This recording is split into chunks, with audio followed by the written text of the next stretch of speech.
Go. Oh, right. Hi, everyone. I hope you held on for 1 minute because, as usual, always technical problems when you're trying to do things. But we did it. You don't want to know how long we've been messing about. But everyone, good afternoon, good morning, late evening, wherever you might be calling from. But hi, welcome to today's live stream. And I'm talking to my special guest, Gary Marcus Judge from the Be Well Journey. So I've got a lot to talk about today around mental health, being in business, emotional strength, emotional intelligence, you name it, everything, because Gary is best placed to talk to us about that.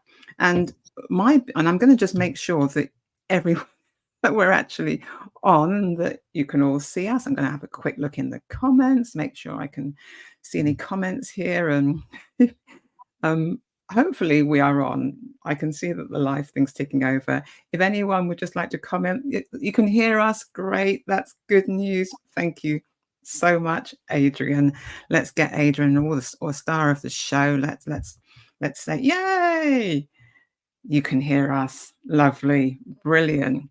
So as I was saying, uh, what is the secret to being in business for at least 25 years? Now, as an entrepreneur, I can say I've been in business for 10 years, let's say, and half of those was probably finding my way. I still am finding my way. But Gary, 25 years. And, for me, it's how does someone find the courage to be in business for that long? We all know it can be difficult, full of mental challenges, full of like personal issues, and not to mention business challenges, of course.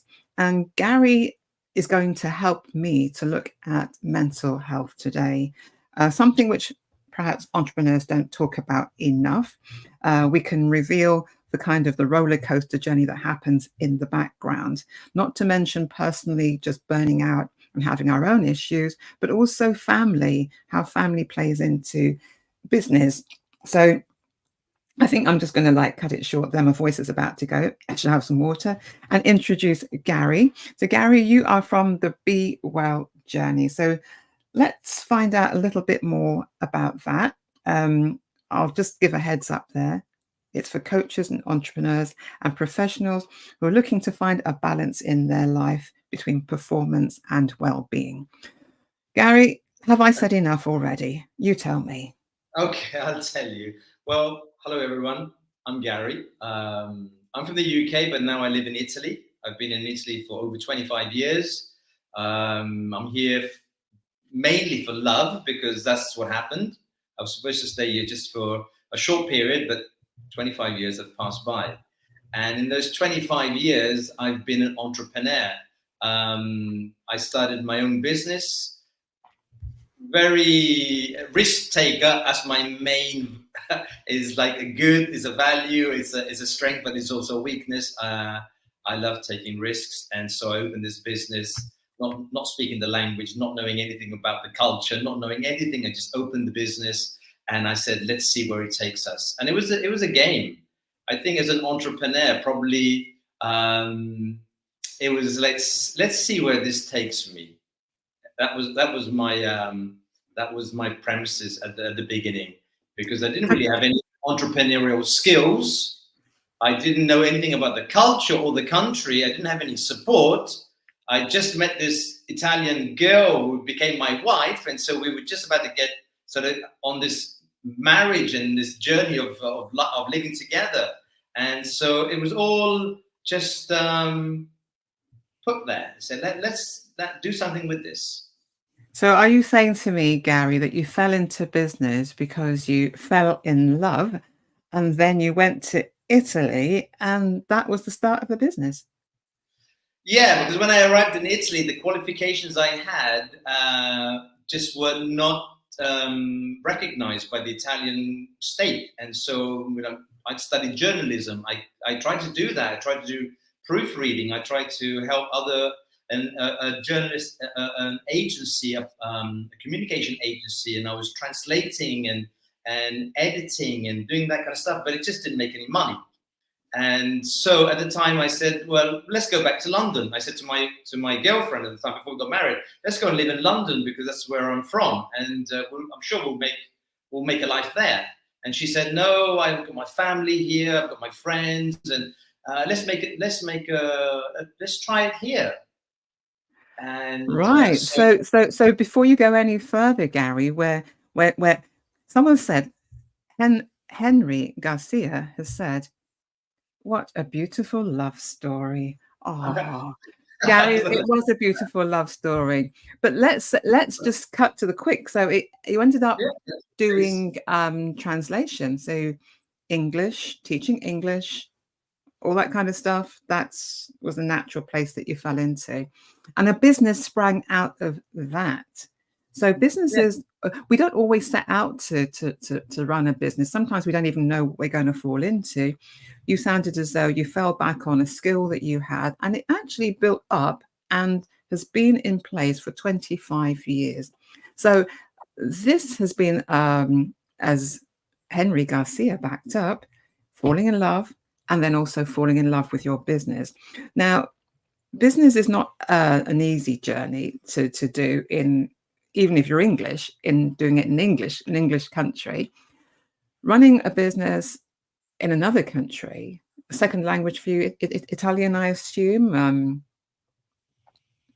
Was it a second language? Yeah. I speak Italian. I'm bilingual, so my days are Italian and English. I'm continually switching, and I'll be talking to you in English, and the phone will go, and I'll speak in Italian. Then I'll speak to my children in English, and then I'll speak to someone else in Italian. So the day is just like bilingual, let's say, and that's great as well, because that's a discovery as well of my own language, English. And I understand how poor my language was by actually learning a second language. So by actually having to learn Italian, I improved my English too. And so, do you know what I could do with improving my English too, to be quite honest? And that never fails to surprise me, the things that I don't know. And that, funnily enough, there's something about learning something from scratch with no prior knowledge that can make you ahead of the game. And it feels like that in business too.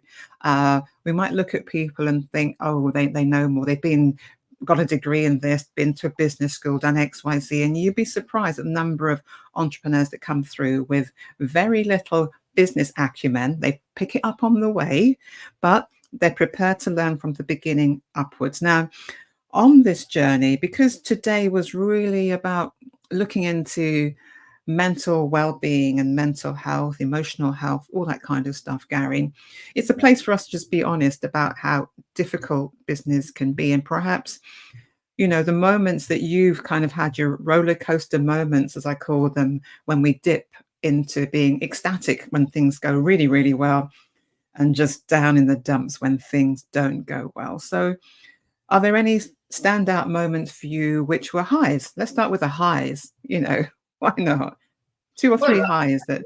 The high was, I remember when I started this school, and within 2 or 3 months, I think 3 months, I got a major contract in a big German-owned company, and they wanted English courses, German courses, and everything. It was like, whoa! I was on my own at the time. I was just starting out, but they wanted everything. And whether it was just because we were available, the price was right, or maybe a connection that I'd made, they gave us everything. And so straight away, I was overwhelmed with so much work. So as an entrepreneur, you those changes, there's no work and you're worrying, and then you got too much work, you're worrying, because you've got to find the teachers to do the work, because I was on my own, so I couldn't do everything. So I had to find the teachers, find the German teachers, organize the courses, the prices, etc., etc. So the first 6 months, a year, was just like everything was overwhelming, and I was trying to sort of just keep my head above water, and not thinking about entrepreneurial skills. It was just survive. And so funnily enough, are you an entrepreneur? I'm not an entrepreneur. I'm just trying to get through the day. It's like, so can I just kind of summarize that again, Gary? Because I don't know if there's some glitches from my side or from your side. but you immediately got a big contract, which meant that you had to jump into business. You couldn't just be the solopreneur. You had to then take on board other people. It was all full on, quite overwhelming. But people might say that's a good problem to have, Gary. You've actually proven that there's a demand for the service that you provide, but that's not quite how you're telling it. It was a very tough moment because at that same time I just got married as well. I was trying to get a marriage going as well, and opening a business. The business was coming in. I was trying to find collaborators. I was trying to interview teachers, trying to keep the customer connected to me and not to go to other competitors. So it was a tough couple of years before I even got a chance to actually look around and say, "Oh God, okay, you're a business owner," and I would be, "Am I?"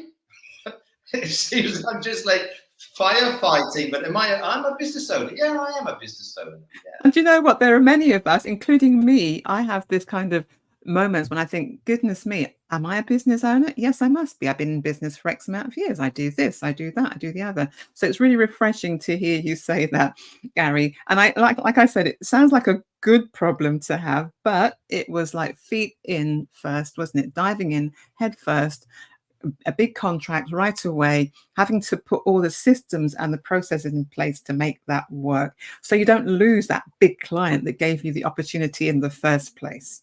Yeah. Right. So let's talk about the emotions that you went through. You mentioned overwhelm, Gary. Was there anything else coming up during that particular a year and a bit, 2 years, did you say? Of just like being. The first 2 or 3 years were like this. There was just so much work coming in. I was just I didn't find any time to teach. I mean, I've discovered on my journey that I'm a good teacher. I didn't realize this before. And that's not me saying that, because I feel comfortable in classrooms and I'm really at ease. But I've seen other people, even after 25 years, I meet people in the street now and they'll say, "Wow, Gary, I remember you were my first teacher, and I don't study English anymore, but we had some great, you were a really good teacher," and they'll introduce me to someone else. I get this very often. So I must be a good teacher, I think, from the results. And strangely enough, opening my own school, I became a good teacher. I understood I was a good teacher. But the first few years, I didn't get a chance to go into the classrooms. Though I wanted to go in, that's what I wanted to do. That was my passion. That was what was calling me. I had to manage all the other stuff.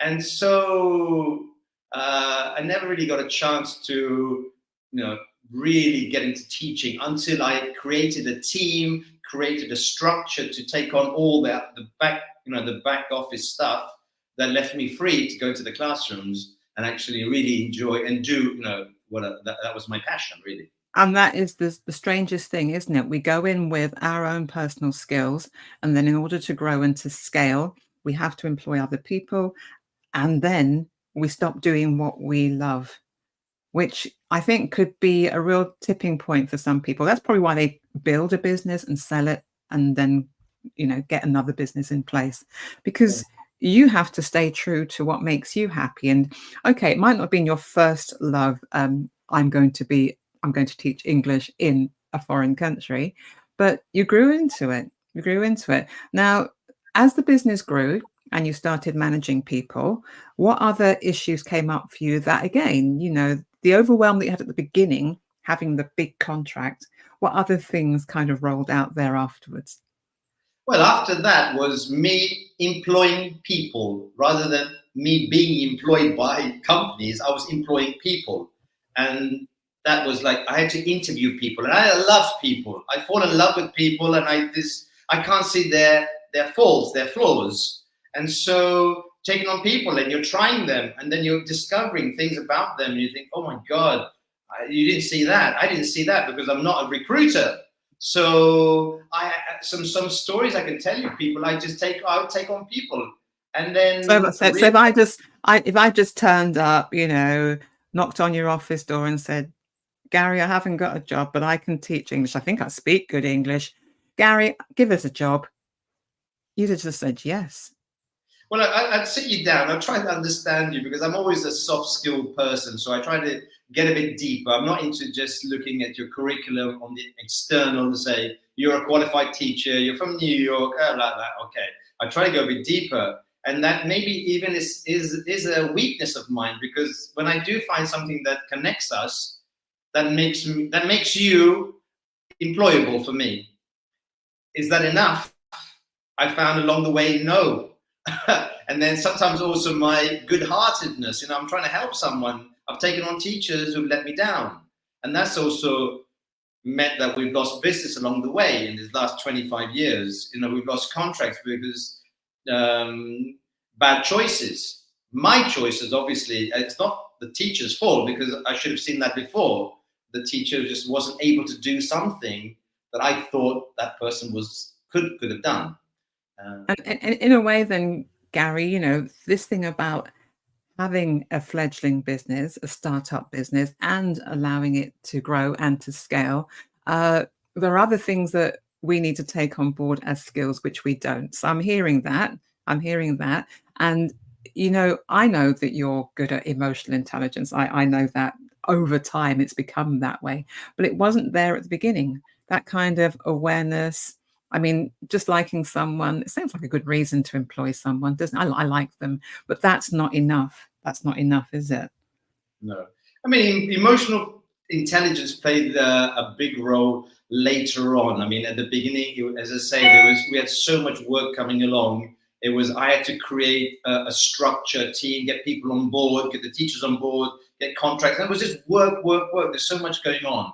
But I think in the first 10 years, we had so much work. The first 10 years. I'm talking about 10 years. That's a long time. It's a long time, but there was so much going, and I was doing it well, getting the right people in. I was always there. I was, all day long. I would take the kids to school. When the kids came along, I would take my kids to school, and I'd be in the office at 8:30, and I'd be there from 8:30 until 7 every day, with maybe a half an hour for lunch or something like that. I would be there all the time, looking for business, talking to customers, going out, teachers, blah blah blah. So. That's a long work day. So remind me, was that 7:30 till? No, 8:30 till 6:30, 7 every day. Okay, that's not too bad. I mean, I'm thinking that people watching thinking that's kind of like normal. My day still hasn't finished by that time. It was pretty intense, and I mean, so you're talking about. Let's just go back a little bit. Talk about the emotional intelligence. What happened was I mean, now we have all the tools at our disposal, so we know about emotional intelligence and regulation and all that kind of stuff. But years ago, about 25 years ago, there was none of this around, and so you just sort of hit and miss this. And then what happened was I had some emotional issues where I'd have a bad day, morning, whatever, and I'd just go into the office thinking no one would see this, and I would just go into a classroom, an office space or whatever, and close myself in there, thinking no one's seen this and no one's going to know about this. And I'd hide it. But it's very obvious from the outside. People see that. And so what was happening was people would not come and talk to me. My staff would not talk to me, would not share what was going on, because they said, oh, the boss is having a bad day. And so how did they know that? Just Gary? By me walking into the school and not saying hello to anyone and just going into my space and locking myself in my room, I thought I was not doing anything wrong, but it was a sign to the staff that leave him alone, he needs space. But that he needs space meant that there was no communication. There were things happening that they were not telling me about because they were afraid of actually approaching me. And so when I did find out a day later or 2 days later something, and I would say, but why didn't you tell me? They said, because we saw the way you came in and we thought you had your issues, and so we didn't approach you. And so again, this thing about emotional intelligence or regulation, I didn't have any clue about this emotional regulation. It was like I didn't know how to deal with it. I mean that's interesting that the people that you worked with in your team picked up on your emotions. You kind of you kind of knew you had them, but you were like dealing with it by isolating yourself. So if I'm looking at some of the factors around stress and even my own, that withdrawal and isolation, big things, inability to talk to people, want to look at people, another sign. So people picked up on that. They kept away from you, fair enough. Now, you mentioned that you thought they might have been frightened of talking to you. What would have Yeah. given them that impression, Gary? Well, like, a person coming into the office is not just greeting anyone, just walking into his office, into his space, closing that, and getting into his workspace. But I understood that there was no communication. It was isolation, and so even that, as an entrepreneur, is one of the struggles that you have as an entrepreneur. You are isolated because you can't really talk to everyone about everything. And so there's a lot of things that you keep on your chest, you keep to yourself. You're afraid to share because you don't have anyone around you at that level of intimacy. And so that was another big problem for me, I think, which all led to some sort of like stress. And if you look at stress, one of the stress symptoms, the things that happened to me, I remember used to happen to me this. I'd go to school on a Monday, or I just think of a Monday, and I'd take the kids to school, I'd get to the office, and I'd feel sick.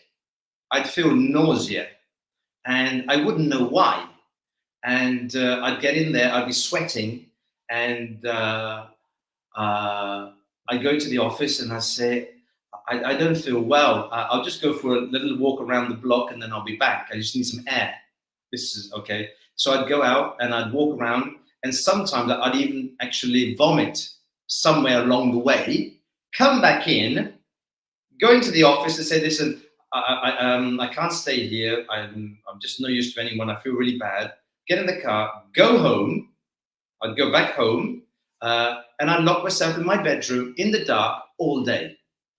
My wife and my children would come home from school and from work, and they'd find me in bed all day. I'd been in bed all day.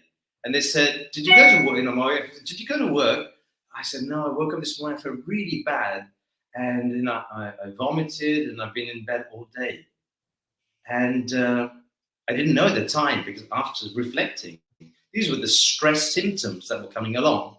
So my wife actually said to me, there's something, it could be something serious. Let's go and have a scan, a brain scan or something. It could be something inside of you, because I kept having these headaches and these more vomiting bouts. And I said, well, okay, so we're going to have a brain scan. I remember this. I was like, whoa, I was getting a bit frightened at the time as well, because you do, having headaches. And they didn't find anything. So they didn't find anything. I went back home and I said, so why am I having these splitting headaches, these migraines? Why? Why am I feeling like all sweaty and I go to work and I feel like I'm nausea? Why? It was all the pressure. It was all the stress. And do you know what people should have been well, let's say if you went to a doctor, or, as you said, end up in a hospital, somebody should have been able to point out to you that that was the issue once they'd eliminated anything else that could have been happening. But classic symptoms that you've described there, Gary. You're quite right. If you've never been through it before and you're listening and you're wondering why you feel nauseous, why you've got a knot in your stomach, why your heart might be racing, why you feel as though, if you feel as though you're going to throw up, isolating yourself, all these are all kind of classic symptoms around stress and anxiety, because the fight and flight response has been triggered. The pressure of being in business, obviously for yourself, as the business was growing, was there. You were probably a bit younger, let's say, Gary, not saying that you're old now. So you're able to take that pressure. As time went on, you're laughing. As time went on, Gary, it just becomes harder, especially if I call it, it's one thing, doing go, go, go, go, go, go, go, but you also have to remember to stop, stop, stop, stop, stop. So some kind of balance between the on and off switch, making sure that between the hard stuff, you're also filling up your cup with good stuff. So finding the positive downtime to be with your wife or your children, or finding the positive time to go and do some exercise or some fun, do things that you like, even just going for a walk, even just, reading a book, anything that's just belongs to you. I think that's the thing that falls by the wayside when we get absorbed in our work. And also, I mean, you're responsible for other people's livelihoods, Gary. That's a big thing. You are responsible for other people. So bringing in the clients, it's well, how you're still standing here talking to me, Gary, is beyond me, but you got through it. So let's say what the secret sauce was. We've had a lot of the symptoms there. So what would you say, 2 or 3 things you would encourage anybody to start doing if this is happening to them right this minute? Well, yeah, you got to be resilient, because along the journey you have your ups and downs, you have your challenges, and you got to be resilient. You got to be. I say this personally. I took it as a game. I didn't take it so seriously at the beginning. I just said, let's see where this takes me. So I wasn't so hooked up on this, like, this is it, all of this, all or nothing, I'm going to die if this doesn't happen. It wasn't like that. It's like, but I think that's me. Maybe that's just me. I mean, even my marriage, I took it out. I mean, when I got married, when you get married, you don't know this is going to be forever. Let's be serious. And I told my wife as well, when I said to her, we don't know. I said, at this moment, I feel I'm in love and I want to be with you, and marriage sounds good. Oh, let's do it. But I don't know in 6 months or a year or 5 years. I don't know what's going to be. And it's the same with the business. I opened it at the time because it was the right thing to do. It was in line with me.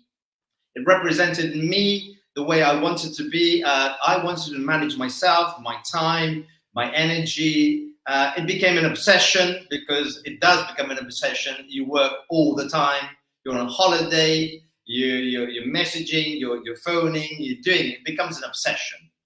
And maybe if I had some success, I've had some success, is because at the beginning, the first 10 years, it was an obsession. And I love the way you just like sweep this 10 years under the carpet. You say it like you're saying 10 seconds, okay? But that's a long time, okay, to be working in that kind of way. But you mentioned the word obsession. Now, I feel that I'm obsessed. I have a coach, and I'm always sharing with him that, I get so wrapped up in what I'm doing, and whether I'm busy being busy, that's another thing, productivity. But I certainly feel as though that word being on a hamster wheel and not being able to get off it.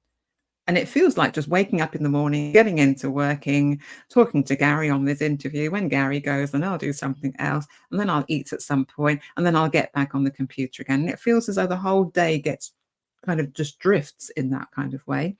And when I'm really trying to solve something, or I found a really, like something really smart that makes me light up, the obsession is worse. It's good obsession, because I feel like got to solve this problem, but it's still an obsession. And you fall into bed, and then it starts all over again. So, Gary, you recognize that. And I love the way you said, well, I sort of started the business. You don't know where it's going to go. You got married. You didn't know where that was going to go either. But, I accept that. I accept that. Nobody has a crystal ball, Gary. Seriously. That's why we're meant to work at it. So when it comes to business, we're meant to be learning things as we go along, or possibly go back to business school and learn things, or find someone to mentor us. That's the way it kind of works. So did you find business mentors around you that at least pointed out to you the errors of your ways? And no, I didn't. No. That's one of the reasons now I offer my services as a mentor. I work with associations, with startup, with young people, and I have quite a few of these people actually. They use me, and I'm very happy to give them my knowledge and my time. I work with quite a few of these people who have an idea, But then from the idea to actually, to break from the drawing board, you want to bring it to reality. I talk to them and just try to ask them questions, basically. I coach and mentor, say, so where are you? What are you doing? Why do you want to do this? Is it in line with your values? What about your partner? Do you have the same common goals, vision? Ask those kind of questions. And why am I doing that now? It's because I didn't have that when I first started out 25 years ago. It would have saved me maybe 10 years or 15 years of my life. I don't know, but there were a lot of blind alleys, going down and think, oh God, come back, let's do that. Don't do that again. And in a foreign country too, so not even understanding the dynamics of a contract and negotiation, preparing the offers and all that kind of stuff. At the beginning, I didn't know any of that. I fooled harsh, like I would just go in and I remember my first appointment. Complete client appointment. Yeah, complete disaster. I sweat about it now, thinking about it. I didn't speak Italian at the time, and someone gave me this big company appointment. Said, Gary, I love you're a good guy, but you're English, and blah, go to this company, and they need English. So I said, okay, and I didn't speak Italian at the time. I was learning, but I was really just the basics. And I said to my wife, I said, listen, do some role play. Please help me. So on Monday morning, when I go for this interview, for this job interview, this appointment, at least. So on Saturday, I said, you pretend that you're the company owner. I'm Gary. And we went through it. It seemed to work.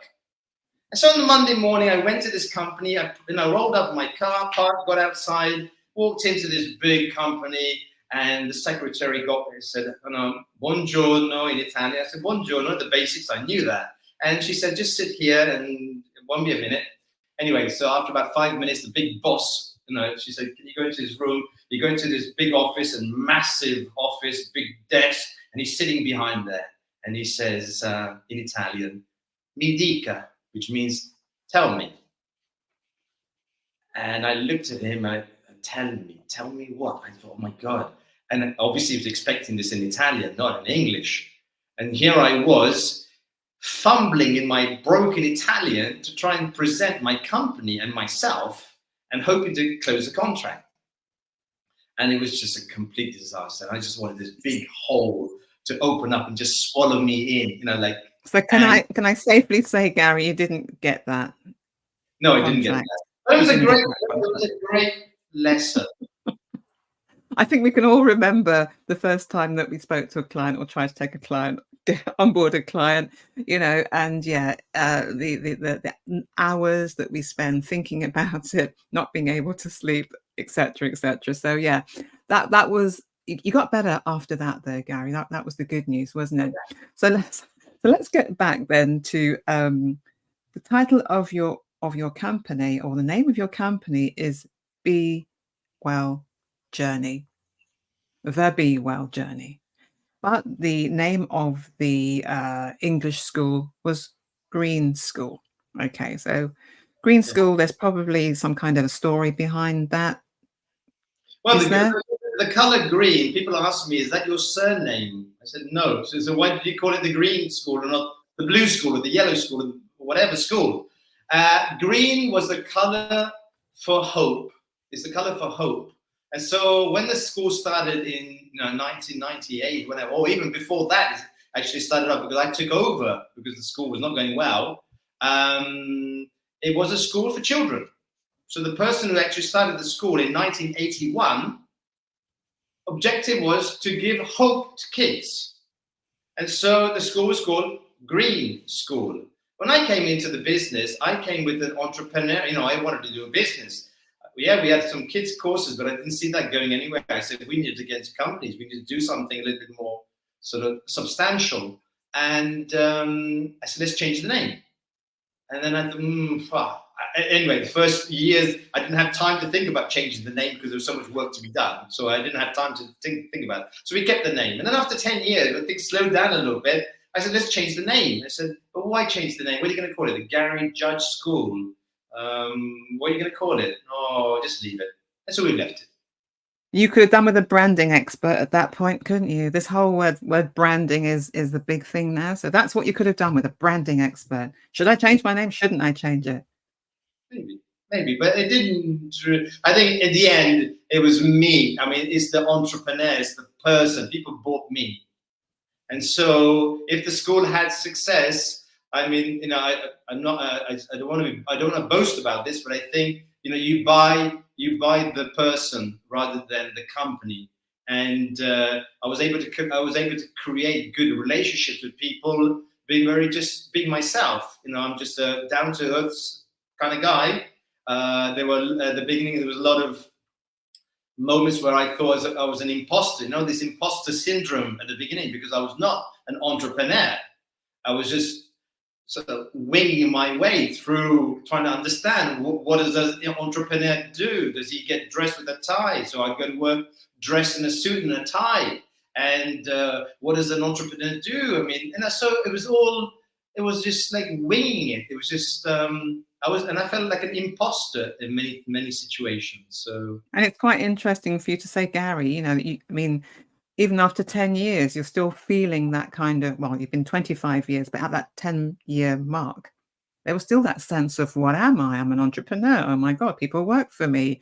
You know, there still was that sense of disbelief. So perhaps there's hope for us, you know, other entrepreneurs, including myself, who've not been in business as long as you, when we have those feelings of, can I own this title? You know, am I doing that today? Am I being an entrepreneur, a business owner, a solopreneur? Am I doing that today? Well, yes, is the answer.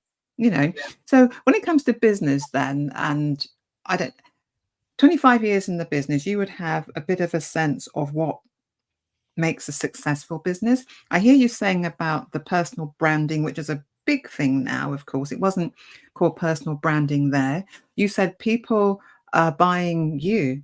Naturally, you're the front-facing person of the company, which is why when you talk to marketing companies and branding companies, they say that you have to build a brand around you, even though you might not be out there doing things, because that's what the public see. They want to see the Richard Branson, don't they? They want to see the head of the company. Doesn't matter what they're doing. They're not running all the departments, but their values, their personality represents the company. So whatever you were doing right. You were doing a good job. I don't know what I was doing. I was just trying to be myself. And I think if that's the case, and if there's anyone looking for some tips, would be to invest in yourself, obviously. Invest in yourself. Exactly. Yeah. What does that mean, invest in yourself? I mean, it just means that trying to understand a little bit of what makes you tick, what you like, what you don't like, what are your values, what values do you like in other people, and that kind of stuff. So you become as authentic as you can. And so when someone sees you, this is who you are. This is not, and I think that's what I try to be. I mean, as I said, I had some moments when I didn't feel I was an entrepreneur, or I wasn't, you know, I'd go talking to this big bank who wanted to do courses, and I would be sitting there, little me, thinking, who am I to be talking to this big CEO? But then I just said, well, let's break it down and just say, over the years, getting a little bit of self-esteem up and so on, I started understanding that we are just people with different roles and different objectives and so on. So I think that was a good conclusion to come to, Gary. It's brilliant. And you know, you have done a lot in your life. You've also managed to write a book. Now, writing a book, it feels like it's everyone's dream. Not many people get around to doing it, Gary, but you did. And there's a lot of, you put your heart and soul into the book, including a lot of personal stuff about, you know, growing up. But if you can talk me through the title and why the title, and then I can ask you a couple more questions as you wow, you're digging deep into this. You know what? I've got a big shovel in the back garden, Gary. I just dig and dig and dig, you know, like, You're digging deep. Well, I wrote this book yeah, called Free to Fly. Free to Fly in Italian is Libero di volare. Free to Fly. I gave it that title because I felt as I was writing that book, there was a lot of unburdening going on, unloading of excess baggage as I was writing that. And it just said, oh, so what's happening? What kind of title are you going to give it? I said, well, I want to fly. I want, you know, I've been held back. I've been, you know, it's like, I don't think people have really seen the real Gary. So I said, okay, so let's say, so you want to fly. And so I want to be free to fly. And so I gave it the title there. And it basically is a little bit of it's my story of, you know, my early childhood and the struggles, and then going to the Merchant Navy. I was in the Merchant Navy for 7 years, I think 7, 8 years, from 17 to 20, 25, 8 years. And then having this period where I was just completely lost, and I go traveling around the world with my backpack for a year, come back a hippie with long hair and all this kind of stuff. So it tells a little bit about my journey. And so, but what was really striking about this was after the book was, okay, it's a story, it's a beautiful story, but it's what the book made me do after that. So here I am today talking to you and doing mentoring and volunteering and all this kind of stuff. And I give it, the reason is because I was able to shed this load, all these, like, I don't want to say demons, they're things that were holding me back. Things were just holding me I would say down.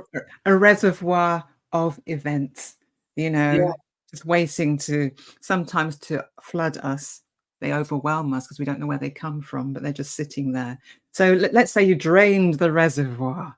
Yeah, absolutely. Yeah, you can even say it's a confession, where it was just like an outing or whatever you want to call it. But as that book came out, and it was written during COVID, and it was just a memoir, basically to my kids, to tell my kids who their father is or was, because they didn't know.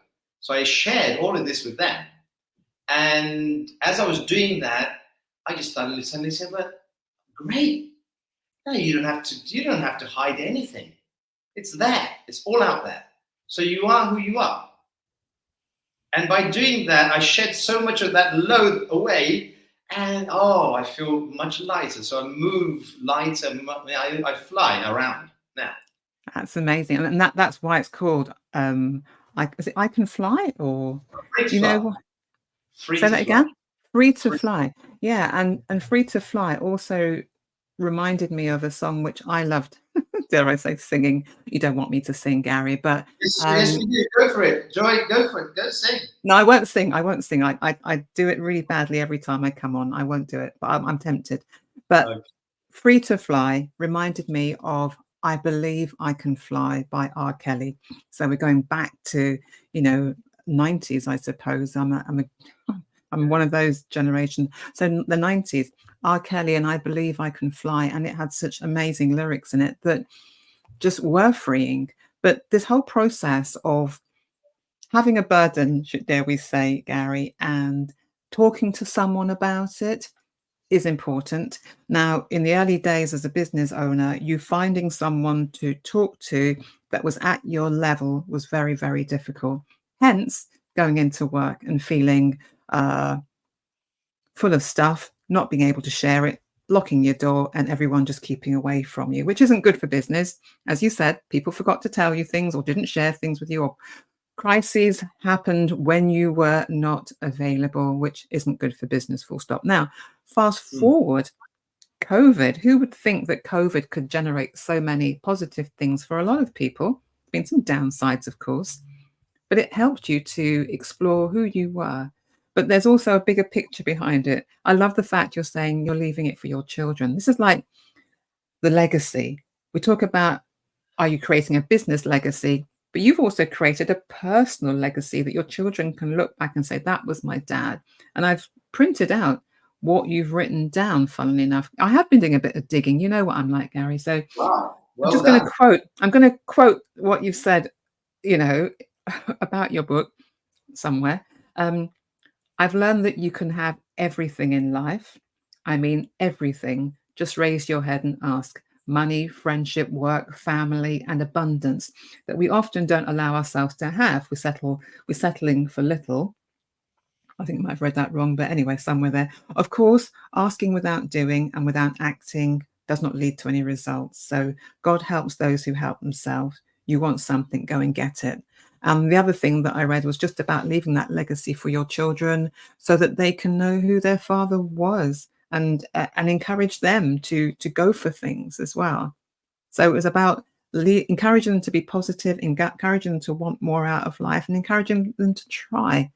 And this thing about finding ourselves, Gary, there's still a huge, huge work there, huge stuff to do there. Because how do we discover who we are? Everyone says go out and be yourself.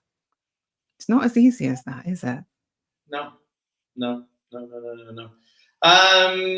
Yeah, I mean, even though, it's like that book that I wrote was one of the reasons, taking away all those limiting beliefs or the limiting thoughts that I had about myself that, you can't do that. Who do you think you are? Come on, you're not an entrepreneur. I'd go back home to the UK and I'd meet all the people who I knew before at school there. They're all working, the employees, who's unemployed, who's lost their job, whatever. And I'm an entrepreneur. They think, how did he become an entrepreneur? Who is he? Who does he? But you can do anything. Seriously. You just have to just get out there and try it. And once you try it, it comes a lot. It just becomes natural. Now, if someone says to me, at the beginning, when someone said to me, "Oh, hey, boss," I'd be embarrassed. You're calling me boss. And no, please don't call me boss. I'm just Gary. But people wanted to call me boss. And they felt like if they had a boss, then it was good because their role was important as well, was appreciated. So I had to accept being called a boss. And but in what you read there before, Joy, was God helps those who help themselves. It's true. I mean, you got to get out there and you got to first take the first step, and then everything will come along. But you've got to get up and go and want it, go for it. And this is the motivation. This is the internal motivation that we have to have. And of course, with emotional intelligence, which is a huge umbrella, but within that, motivation is a big thing. The self-awareness, the emotional regulation, understanding your emotions. And then it's the motivation and then the empathy that we can start displaying to other people. And then just the general social interaction, the connections that we make. But nothing happens unless we're motivated, and we can lose that kind of motivation in business sometimes. Lots of sayings, but losing your mojo, losing that thing that makes you want what you want. I don't know, in 25 years in business, have you ever wanted to do anything else, Gary? I mean, it's just a long time. It's a long time to be intentional about the same thing, because we feel we need to be intentional about the same thing. It's harder, though, when you started a business, and it might change over time. What do you do?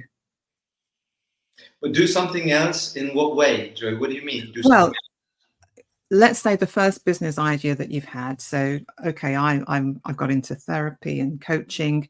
At some point down the line, I might decide that I want to do something else. But as this becomes more and more successful, it's actually quite harder to switch track, isn't it?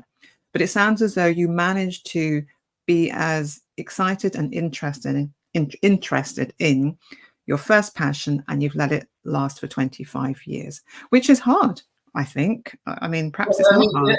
Before I came to Italy, I'd done many, I mean, I started working, I think, when I was about 11 years old. When you're talking about doing paper rounds and milk rounds in the UK, working in the fruit and vegetable shop, peeling potatoes and all that kind of stuff. So, I mean, I've been working for a long time. So from the age of 11, I started having cash in my hand. And so by the time I actually started my own business, which I didn't believe I could be an entrepreneur. I didn't believe any of that. There was no looking for other stuff. It was this is it. You're going to do this. And I felt okay. I felt good. And people, they saw me it was also prestigious, obviously, being a company owner. And I'd go to meetings and I'd be dressed in my suit and my tie and all that kind of stuff. So I didn't really think of going for another business. I just had to make that a success. And I made it a success. We got to a pretty high turnover before COVID, and then obviously, things have changed since then. But no, there was no other thoughts of like opening another. Okay, well, that's good to know. Because I know that I've had a passion for what I do probably since 2001 ish, but before that, I know I've always been involved with people and wanting to help and support them. Before that, I was a very selfish person, to be quite honest, but then I started to give more to other people. I think it's because when you give to other people and you start thinking about other people, your life becomes richer for it. So I know my life changed from my 20s into my 30s. But thank you, Gary, for saying that you've always been intentional about where you are now. And that's because your life has been full of lots of work, lots of smaller things when you were younger. Enterprise. You're an enterprising young boy that became a very enterprising man. So thank you for that. So we got about 10 minutes, Gary, and I'm going to put up the link to talk to you, how people can get hold of you. Now, of course, Gary is on LinkedIn, guys. You can go to Gary Marcus Judge, look for that full name on LinkedIn, and you will be able to find Gary, and the links there on the screen for a short time. And then the other contact that you did want me to share, Gary, is the Green School and your website. Is that correct? Just make sure. I've got the Green School is www.greenschool.it, which is Italy, and that's the school. So that's what we offer, all courses and so on. But I have my own website, which is GaryMarcusJudge.com, and that's where I offer the Be Well journey of helping entrepreneurs start up, go through the middle where you suddenly you have some doubts about, is this what I really want to do? And oh my God, maybe it's just getting a bit overwhelming. It's just too much. And you need a support. You need a shoulder. I can be that. And towards the end as well, when you're coming to the end of your journey and maybe you're thinking, well, it's time to get out. So how do I get out? Do I get out and just sell the business? It has an emotional attachment to you. Do you want to bring someone else in? Do you want to leave it in the family? And so it's this journey, the three pillars of the journey of an entrepreneur: startup, the middle, and the exit. Let's say the exit strategy. Sounds great. So got the two ways in which we can get hold of you, and then the Be Well journey has expanded more recently as well. It's not just about the mentoring and the training. I met you via I think it's a weekly event that you run where you pull in other coaches and other people that just want to talk about a topic of the week. So could you just tell me a little bit more about it's the weekly peer-to-peer talk. I don't know what you call it, Gary. You can explain it better than I can. Well, it's what you were saying before, like, when you're getting towards your Maslow pyramid and you're going towards your fulfillment at the top, making money and et cetera, you get to the top. And that's what to live a beautiful life, you need to have some, you need to have fulfillment. And so this is my quest, is my getting towards, it's my payback, it's my connection, my contribution. So Be Well is a weekly online webinar, and the links are always on my LinkedIn page. And I bring on guest speakers to talk about particular topics about business or mental well-being. And it's an open discussion, and we record the session, put it on YouTube, and it's just about me connecting with people from Finland, Dubai, Hong Kong, UK, and bringing them all together. And it's I'm having fun, and I really enjoy it, and it's just making a contribution to connection to everyone around the world. And it's completely free of charge, Gary. So what you're doing is what everyone is encouraging us to do, encouraging me to do, is to build a community of people of like-minded people who want to talk about the same things, and obviously bringing on the guests. I'm not going to blow my own trumpet, Gary, but of course I will. You had me as a guest, aren't you the lucky one? So I was on talking about emotional intelligence, and that was a lot of fun. And I watched one recently about branding, so personal branding, which was excellent too. So it's just a nice space during the week if you have the time to join in and just observe, because you've got a very free and easy kind of facilitation. So I like that. People can present in whatever way they want, but you always ask very intelligent questions, Gary. I try to look at the guests that interest me and what they do with their core business. So, and then I bring them on and I said, listen, tell me about this. I'm really interested. So I'm interested. And hopefully the participants are interested too. And so it's a reciprocal sort of like, I want to know more about you. You want to know about in order to be well and so on. Sounds good. And look, we've only got like 3 minutes left, so I don't know if any of the listeners have any further questions. I'm trying to look through the comment boxes to find things. But if there's any last comments, guys, drop them in. Hopefully I can see them, I can read them. And yeah, I just want to thank everyone who has been on today and left comments. If I'm going back to the beginning of the commentary that I can just about see, Orlando Darden, thank you very much. I know you're from the USA. Adrian Williams, thank you so much. Henry Garcia, thank you so much as well. David Langmead, let's get that right. Make sure I say your name right, David. David Langmead, that's correct. Got that right.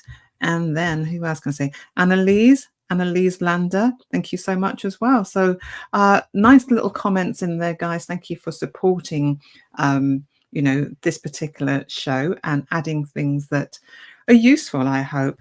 I've got a comment here coming up from Orlando. Gary and Joy, a wonderful podcast. Thank you both. Thank you. So thank you, guys. Also, I've got another one here from let's get this right.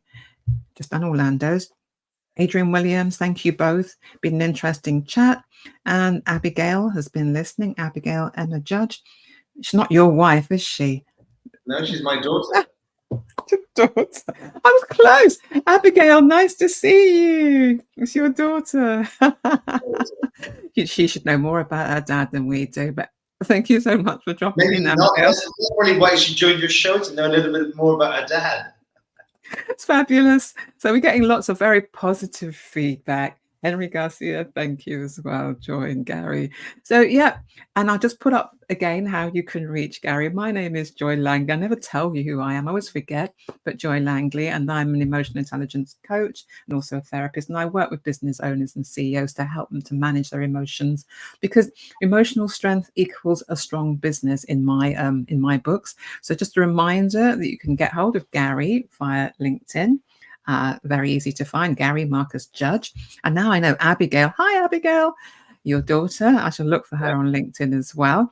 And this is how you can get hold of Gary. So Gary at thegreenschool.it, based in Italy, and obviously via his website, which is a very good website. It's where I found all that gem on him as well. Good stuff there too.